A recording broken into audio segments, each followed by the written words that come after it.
Hi అండి, welcome to my channel Krishna's world.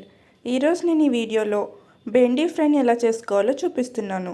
ముందుగా బెండకాయల్ని శుభ్రంగా కడుక్కొని మీడియం సైజ్ ముక్కలుగా కట్ చేసుకుని పక్కన పెట్టుకోవాలి. నేను 1/2 కేజీ బెండకాయల్ని తీసుకున్నాను. ఒక మిక్సింగ్ బౌల్ తీసుకుని దానిలోనికి 2 స్పూన్ల శనగపిండిని, 2 స్పూన్ల బియ్యపిండిని, 2 స్పూన్ల కార్న్ఫ్లోర్ని యాడ్ చేసుకోవాలి. 1 స్పూన్ కారం, చిటికెడు పసుపు, రుచికి సరిపడా ఉప్పు, 1/2 టేబుల్ స్పూన్ ధనియాల పొడి, 1/2 టేబుల్ స్పూన్ జీలకర్ర పొడి, 1/2 టేబుల్ స్పూన్ గరం మసాలా వేసుకుని బాగా మిక్స్ చేసుకోవాలి. ఇదంతా బాగా మిక్స్ చేసుకున్న తర్వాత దీనిలోనికి 1/2 టేబుల్ స్పూన్ అల్లం వెల్లుల్లి పేస్ట్, బెండకాయ ముక్కల్ని వేసుకుని బాగా మిక్స్ చేసుకోవాలి. నేను అల్లం వెల్లుల్లి పేస్ట్ బెండకాయ ముక్కల్ని వేసుకునే క్లిప్పింగ్ మిస్ అయింది. ఇలా మిక్స్ చేసుకున్న తర్వాత దీనిలోనికి కొంచెం కొంచెంగా వాటర్ స్ప్రింకిల్ చేసుకుంటూ మిక్స్ చేసుకోవాలి. మరీ ఎక్కువ వాటర్ వేసుకుంటే కన్సిస్టెన్సీ అనేది పల్చగా అయిపోతుంది. కొంచెం కొంచెంగా వాటర్ స్ప్రింకిల్ చేసుకుంటూ పిండంతా ముక్కలకి పట్టేటట్టు మిక్స్ చేసుకోవాలి.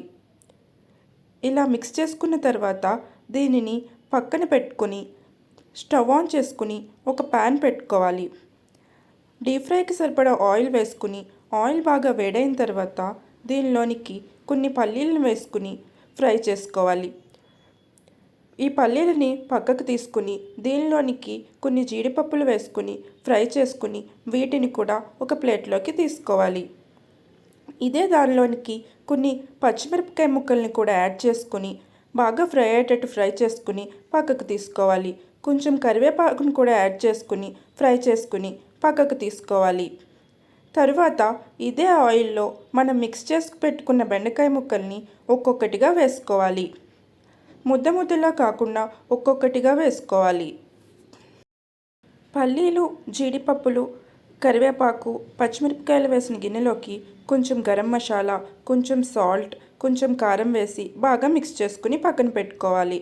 ఇది కొంచెంగా ఫ్రై అయిన తర్వాత కొంచెం కొంచెంగా కదుపుతూ మిక్స్ చేసుకుంటూ గోల్డెన్ కలర్ వచ్చేంత వరకు ఫ్రై చేసుకోవాలి. ఇవి గోల్డెన్ కలర్లోకి వచ్చిన తర్వాత ఒక ప్లేట్లోకి తీసుకోవాలి. అదేవిధంగా మిగిలిన ముక్కల్ని కూడా ఒక్కొక్కటిగా వేసుకుంటూ బాగా ఫ్రై చేసుకోవాలి. ఇలా ఫ్రై చేసుకున్న ముక్కలన్నిటినీ ఒక గిన్నెలోకి తీసుకోవాలి. వీటినన్నిటినీ బాగా మిక్స్ చేసుకుని సర్వింగ్ బౌల్లోకి తీసుకుని సర్వ్ చేసుకున్నట్లయితే బెండి ఫ్రై రెడీ. మీరు కూడా ట్రై చేసి ఎలా వచ్చిందో కామెంట్ చేయండి. మరిన్ని రెసిపీస్ కోసం నా ఛానల్ని సబ్స్క్రైబ్ చేసుకోండి. Thank you for watching.